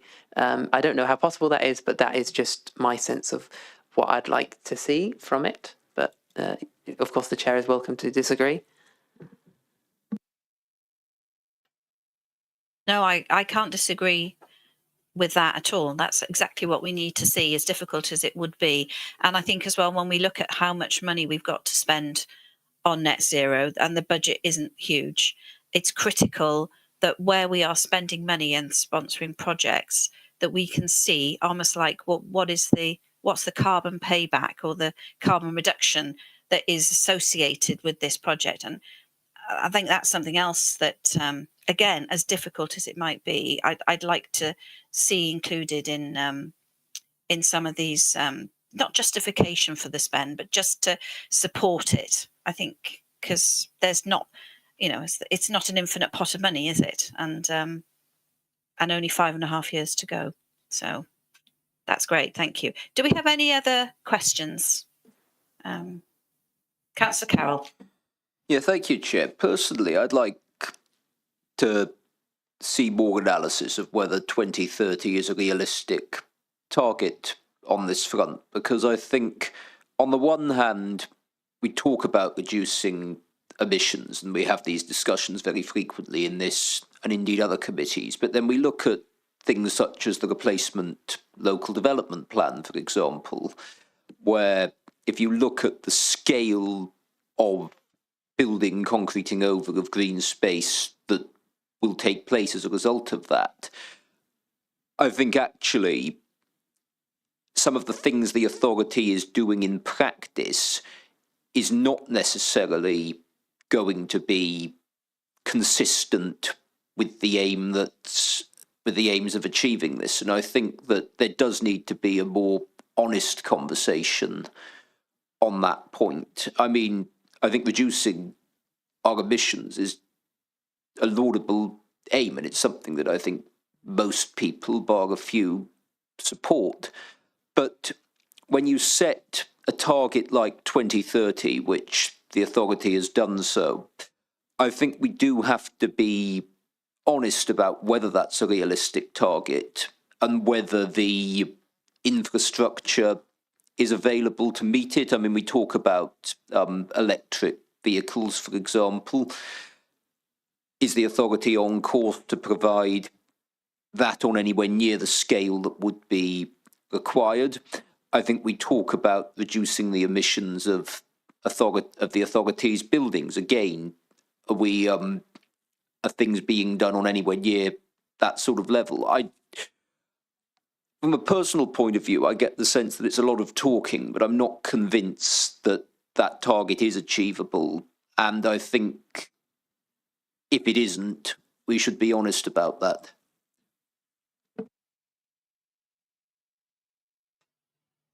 Thank you, Councillor Carroll.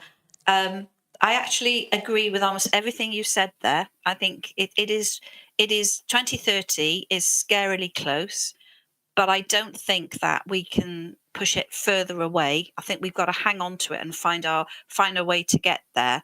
And I also agree that at the moment, because it is so huge, there are certain things that we are doing that appear almost schizophrenic. In terms of it, and Project Zero really has to be at the heart of everything we decide to do, whether it is about the RDLP, whether it is about what we buy. It's got to be critical to that decision making. So we're not, concreting over where there was grass, and we're not, it's got to be. So yeah. Tom, I know you came up and then you went away. Would you like to come back in on the points that Councillor Carroll's made? Yeah, certainly, and thank you, Councillor Carroll, because I think absolutely you're right in terms of questioning how challenging that as a target is. 2030 as a target has been set by Welsh Government for public services to be net zero for carbon, so it's a Welsh Government target that applies to us. I mean, I know that's only a bit of semantics, but it's an external target that we're required to work towards. And you are right that absolutely it's incredibly challenging. I think the chair mentioning that it needs to be part of all of our kind of decision making, so it becomes business as usual, is really important. The carbon management plan that you'll see at a future committee is going to set out in a bit more granularity the kind of issues that you were asking about, Councillor Carroll, in terms of things like the council's buildings and how far away are they from being net zero, how much investment would it take to bring them to that particular status. So the carbon management plan will have that emphasis on how far away are we from the 2030 target. It's the piece for me that is the most challenging is the 70-odd%, which is in the supply chain. There's an ability to affect change on our council buildings. We've been doing lots of decarbonisation work since about 2010-12, when arrangements changed, and there's been a huge amount of work done, but there is a lot more to be done in the future. So certainly in terms of that 2030 target, I think that's a really useful challenge for us, and perhaps one that when we bring the carbon management plan that we can explore in a bit more information, in a bit more detail. Yeah, I think the point you made about the supply chain is very pertinent, and I don't think in the context of this debate more widely it's raised enough. I mean, if we look at industry, for example, often a lot of industries are going to have to change as a result of this. But then if we see industries close in this country and products imported from abroad, obviously it needs to be quantified, because if you're going to be importing things and the emissions are the same, but it's just not happening here, it's not actually going to contribute to that problem anyway. And obviously you will see a decline in certain industries in this country. So I think it is important, and I'm pleased to hear that you're looking to quantify that?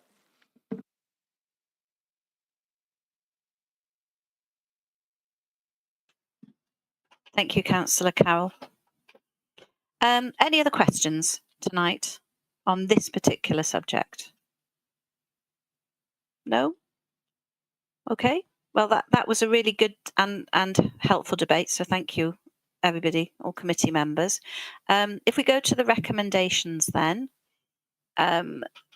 they were, and I'll just run through them quickly. So they were that we note the progress detailed in this report and in the Appendix A, and that was to do with the specific RAG ratings. This applies to October 23 to March 24 and to the particular actions that are in this report. It's not the end of. Unfortunately, there needs to be a lot more work, as we are just discussing. It's also the funding available in reserves and the projects awarded funded to date. We're also to note that the corporate performance indicators that are relevant to Project Zero at Appendix B, and that committee refers our comments alongside these of ENR committee that was yesterday on the 18th of June to Cabinet. Our comments, and there have been quite a few suggestions, so I'll quickly just cover off the ones that I can remember. So we want to have a report referred back to us on the rollout of EVs through our fleet, and also the infrastructure. That's something that Tom said that he'll be able to do. We'd like to know a little bit more about what's happening with the Vale Agri Hub. Also appreciate that that's in its infancy, and that we're looking at some projects at the moment to do with that. I think also it would be good to know what's happening, and if we would be able to have a pop-up reuse shop at the Landau Recycling Centre. That would be really good, seeing as the centre is staying where it is for the meantime anyway. That the carbon management plan is aligned with Project Zero, so that they come out at the same time in future. That would be really helpful. And also this committee would like to hear a little bit more about how the Vale are going to look at the commissioning of greener specifications, and also the decommissioning of projects. And I understand that that's another piece of work that that they're also looking at, and that's in its infancy too. Okay, I think that's probably covers it. General comments as well. I'm always happy for those to go back to Cabinet, because I think it's really important that they can hear about what we're discussing. So I hope that's okay, Amy. We also want this report to go back to members of the Public Service Board, our other elected members, and all town and community councils for information. So if everybody's happy with that, if I can have a hand to move. Thank you, Councillor Hanks and Councillor Goodjohn. Marvellous. Thank you. Let's speedily move on then to the last agenda item, which is the report of the Director of Corporate Resources. It's our update on the people strategy. And I think we've got Tracy Dickinson here to take us through. Thanks, Tracy. Hi, and thank you, Chair, and thank you for the opportunity to present this report forward.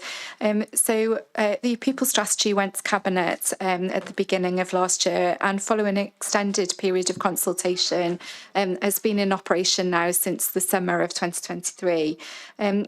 We wanted the opportunity to bring this report for scrutiny, to give a bit of an update on some of the key developments across the three key themes within the strategy, which are redesigning for responsiveness, striving for high performance, and driving employee experiences. You will see that some of the key themes that may come under each particular heading within the report could also form part of a different theme, i.e. Aspects of striving for high performance could also be within driving employee experiences. So it's very much an interlinked strategy and works in partnership with both our corporate plan, the Future Target Operating Model Reshaping Programme, and Project Zero. So they are key underpinning principles of the People Strategy. So if I just really briefly just capture a couple of key points within the document. So from a redesigning for responsiveness, we've done quite a lot of work recently in relation to strategic workforce planning, and we've undertaken training amongst our key stakeholders, including our SLT team, which has been delivered by the LGA. The delivery partner, the LGA, they were commissioned directly and in partnership with the WLGA and received the funding in order to deliver that programme. They've been delivering the programme to a number of local authorities, including ourselves. That has led to our HR business partner team, who are aligned quite strongly with all of our directorates and our schools. They attend all directorate DMT meetings, so monthly directorate meetings, and have been working with all directorates to establish a SWOT analysis based on the operational needs and future plans of the departments. That's been supported by the development of succession plans, the identification of critical skills, and where we may have single points of dependency, and therefore from that process where we could actively put mitigation plans in place should those single points of dependency not be in for any extended periods of time, for example, absence. It just allows us to provide the best service that we possibly can to our communities. We've also gone on to develop HR dashboards, which are discussed at the monthly DMT meetings. We've included a snapshot as an indicative page for learning and skills within schools on 2.8 that just shows some of the key information that we pull out as part of those dashboards. So it looks at aspects such as absence and reason for absence, statistical information around turnover and the Labour Stability Index. Also from the corporate directorates, it talks about completion rates for required learning and also completion rates for performance management processes in relation to It's About Me, just to capture some aspects. It allows our line managers to make more informed choices about some of what the statistics are telling them, particularly in areas such as recruitment and attraction, for instance.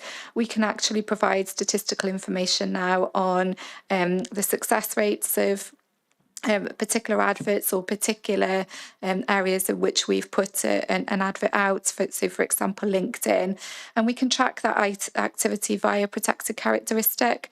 That is a developing concept. So we're currently tracking activity around global majority and how we're attracting candidates based on diversity, and also how we are converting our talent within the organisation to develop up to be leaders of the future, for example.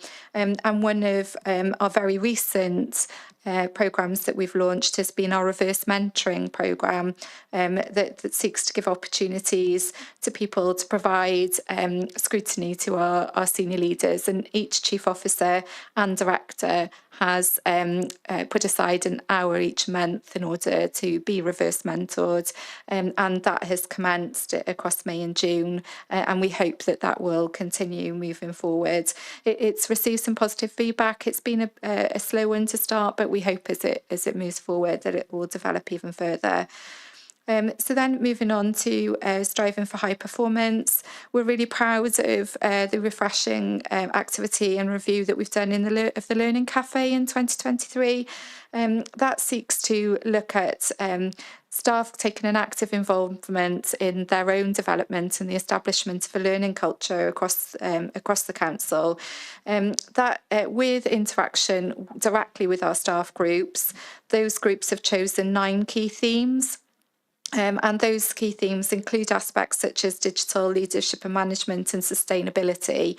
And the groups will share their insights, learning, and create a plan for sharing their passion and skill on particular topics within the wider group and those that may just have a key interest. It's proven really useful both as a mechanic for sharing what activity is undergoing within the organisation currently, but also in aspects such as ensuring that we're utilising our Microsoft 365 effectively, and we've developed aspects such as handy hints and short videos as a result of those cafes, which have been rolled out wider across the organisation. We've also got our volunteer opportunities following the launch of the volunteer policy that we brought here back last year, and that provides 1 day a year for staff non-chief officer to actively engage in volunteering activities across the Vale of Glamorgan, and you will see that we've included some recent activity that meets our key themes and also aligns with our corporate plan, the communities which we serve, and also Project Zero. Go on to talk then a little bit about how we've refreshed our performance management programme, and we've brought forward here about the review and refresh of the Chief Officer performance appraisal process and our It's About Me process, which has provided further touch points for self-reflection, peer review and feedback.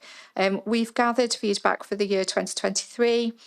We would like to see an increase in participation rates, and also we're developing feedback from these groups to ensure that the appraisal system and structure is suitable right across our professions in the organisation and is adapted accordingly. So it's a bit more fleet of foot, and it's not a hard and fast structure, so it should work for all our professions.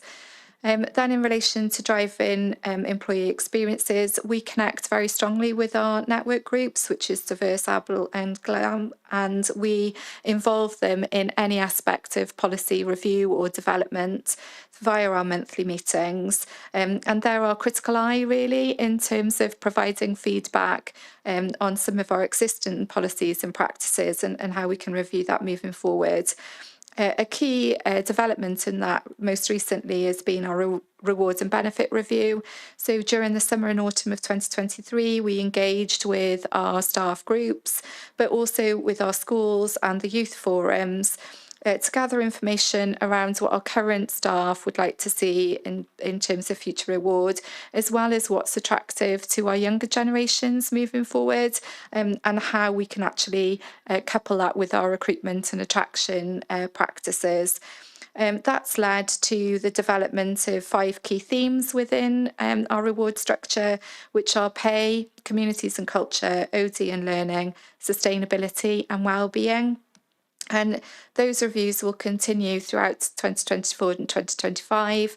I will say there's no additional financial cost to that, but we potentially will look at additional rewards moving forward, which could include, for example, the inclusion of EV vehicles moving forward. So we've included a bit of a snapshot on how the new reward pages are structured at 2.37. And again, we'll be utilising that structure both internally within the local authority, but also externally as part of our recruitment and attraction. And we'll be actively tracking any improvements or changes that we see through our recruitment activity as a result of that going live. It hasn't gone live externally as yet, and as soon as that happens, we'll be able to start actively tracking our recruitment activity. Some of the other areas of reward, which have just been subtle changes, but have come through from advice with some of our key partners. So, for example, Public Health Wales. So they've talked to us about our Cycle to Work scheme and how to get cultural change in terms of actively engaging with our staff members to utilise the cycle to come to work, to change our the window in which our staff members can actively choose to take a cycle as part of their pay. And we're currently launched that in the summer of this year. You will understand with the warmer weather and with the nicer and longer, lighter days, it's more attractive to an individual to cycle to work. And we hope that we'll see an uptake in activity in that regard. So I just wanted to present that for kind of onward discussion. I suppose that the last point for me is that we're continuing to review our recruitment activity, and that is something that will inform our next project, which is reviewing recruitment attraction overall. We've started to trial some of that and we've seen some really positive results. So we actively consider what is the requirement for each directorate, and it's really clear that a one-size-all approach does not fit. So we've changed some of our processes recently to remove an application form and allow individuals to submit CV as opposed to an application form. We're receiving quite good feedback in relation to that. We certainly see an increase in the number of applicants for jobs. We're also seeing some feedbacks from colleagues from potentially from our neurodivergent groups who are saying there is a preference for them to submit a CV as opposed to completion of an application form. And so some of that early feedback for us has been really welcomed. We look to roll that out further across the organisation as part of our recruitment strategy that we hope to bring to this scrutiny committee in the autumn, alongside the review of required learning, which was something that we discussed at this committee last month. So I think that's it from me, Chair, and thank you for the opportunity to present the report.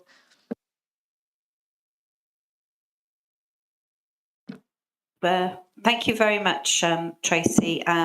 Comprehensive and I think it's definitely a very positive report on your developments with people strategy. I just want to ask a quick question before I bring in Councillor Carroll, because you just touched upon it, and I think it's quite an important thing. And I'd really like to see the Radar Glam take this on board and run with it.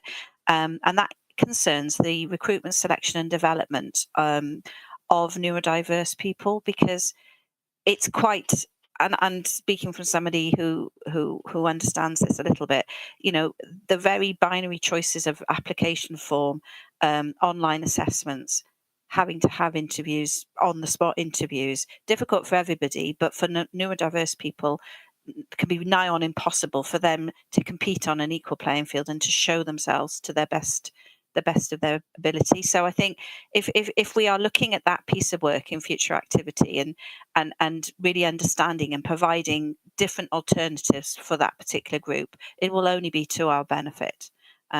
So just if you could come back in on that, that would be really good. Thank you.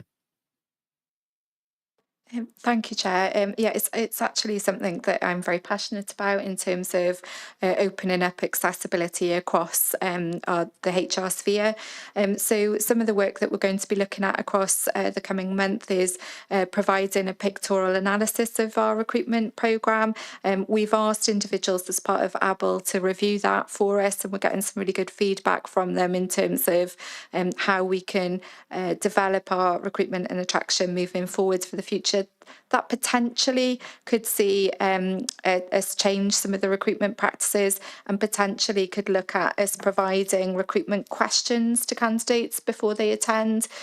These are in very developmental phase, but it's certainly something that we're reviewing. And then, as I said, we'll be able to actively track that activity through our equalities dashboards moving forward.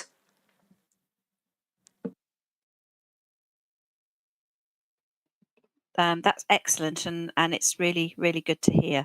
Now, Councillor Carroll, I know you came on to the screen. Unless you're going to ask exactly the same questions as me, please go ahead. Yes, thank you, Chair. It's a question in relation to diversity networks that are mentioned at paragraph 2.32, page 7 of the report.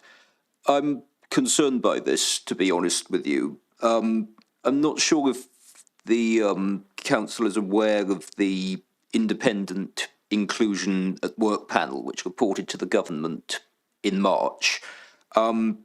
This found that many equality, diversity and inclusion schemes are either ineffective or counterproductive, and urged employers to stop using them. But this seems to me that the authority is doubling down on this rather than acting on the report's recommendations. Why is that? Are you happy for me to respond, Chair? Yes, please go ahead. Thank you. Thank you, Councillor Carroll. I would absolutely not say we're doubling down on it. I think we're open to review of everything. But if you're asking me my position, I would fundamentally disagree to some of the statements that you're making.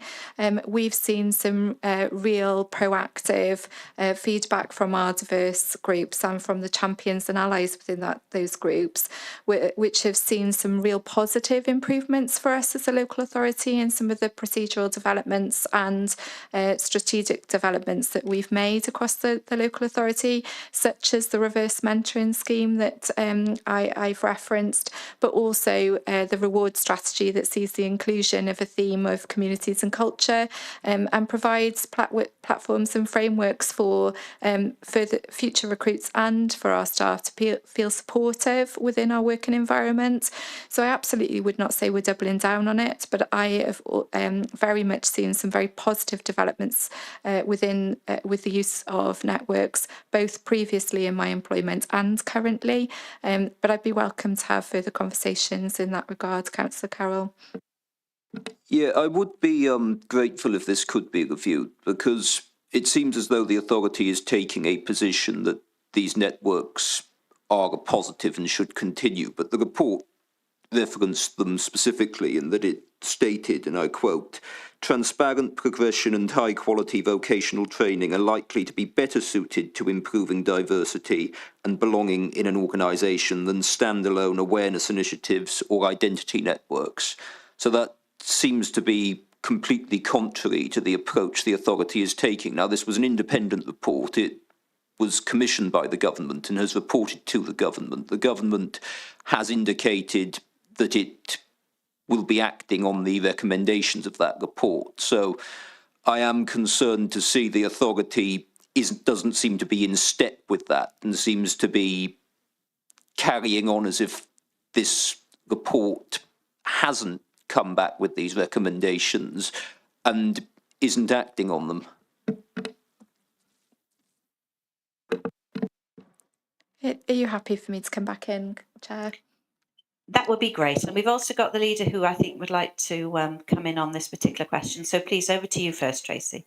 Thank you, Councillor Carroll. I think those two elements can work in partnership, actually, in terms of what you've just stated there. So I think there's a place for both.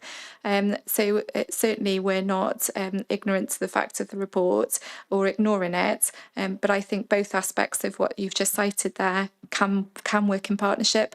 We are certainly looking at vocational aspects. So we're not just working with our networks in isolation.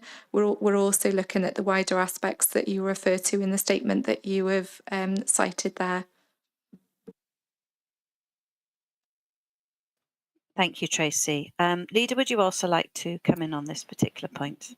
Thank you. Yes, thank you, Chair. I would. Actually, having attended many of our networks, being an ally within them, they are hugely beneficial because not everybody has the same lived experience, and it's important for every single person that works for the Vale of Glamorgan Council to know that that they have an avenue to raise any concerns, but they also have the full support of the organisation, and that we will make their working life as successful and enjoyable as it possibly can be.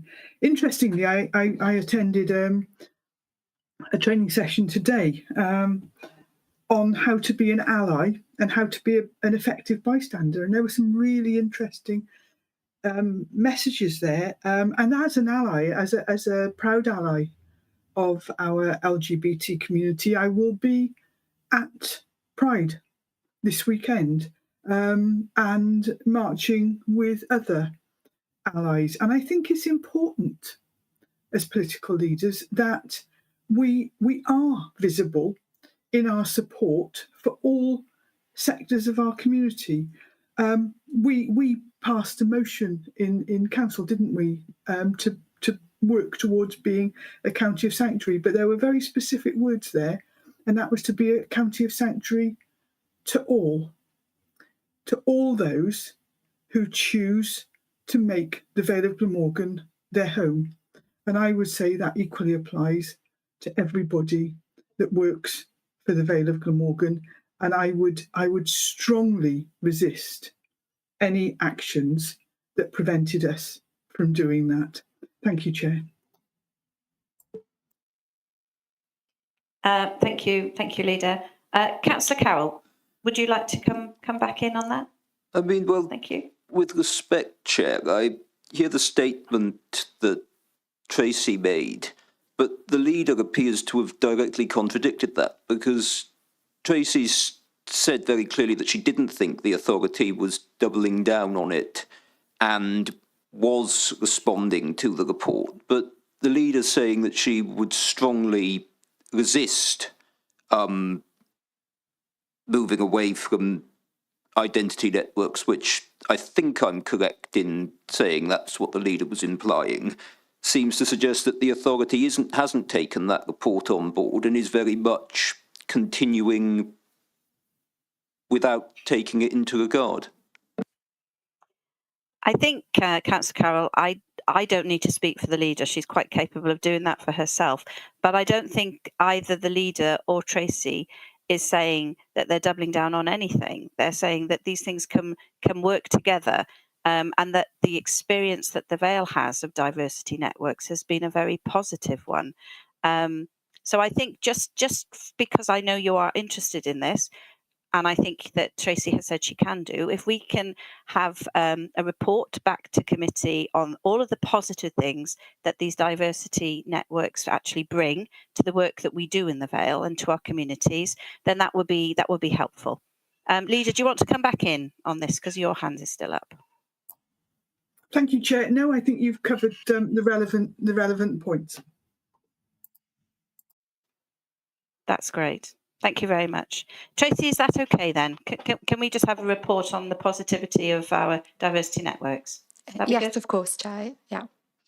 Smashing. Thanks ever so much.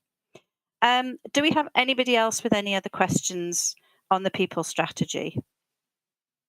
I've got one quick one now, because I know that we, as all local authorities, see particular skill gaps with certain occupations. So I'm just wondering how we are handling that. Are we looking at growing our own in terms of, social workers and engineers and planners, just with an eye on the future? Thank you.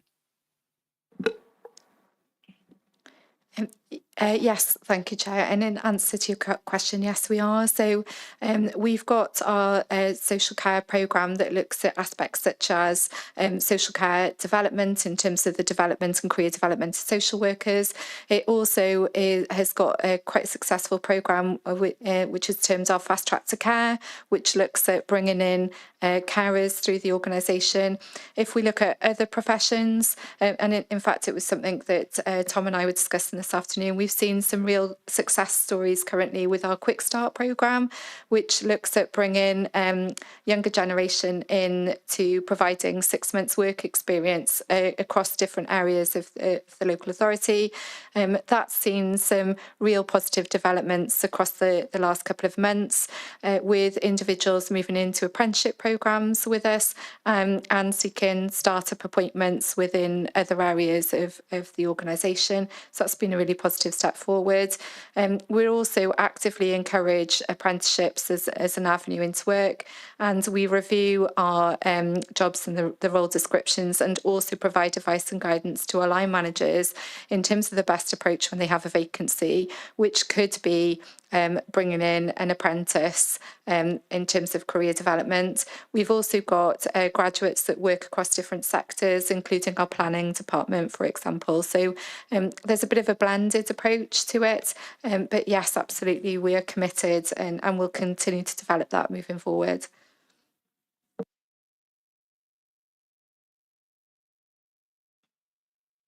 Thank you very much, Tracy. And that's good to know that we are not just supporting young people in the Vale, but also looking at how we look after ourselves, because these skill shortages are quite worrying. Okay, do we have anyone else with any other questions on the people strategy tonight? No? Okay. That's great. Right then, so we'll just quickly move to the recommendations then. And they were that we consider the report and the progress contained within against the strategy, and that we provide our feedback and discussions on future activity moving forward to Cabinet for their consideration. I think one of the recommendations was that we have a report back from Tracy on the positivity on our diversity networks, and I think that was it. So can I have a hand to move, please? Thank you, Councillor Goodjohn. Chair, sorry, can I just make one point? Can we make sure that the report back is given to us by email after the meeting? Yes, we can, most certainly. Thank you very much. Yeah, okay. So if we can have all the positive outcomes that diversity networks provide, and if we can have that by email as well.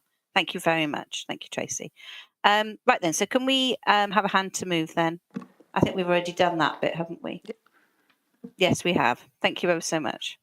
Okay, let's move on then to agenda item 7, which is any items which the chair has decided are urgent. Part 1, there aren't any.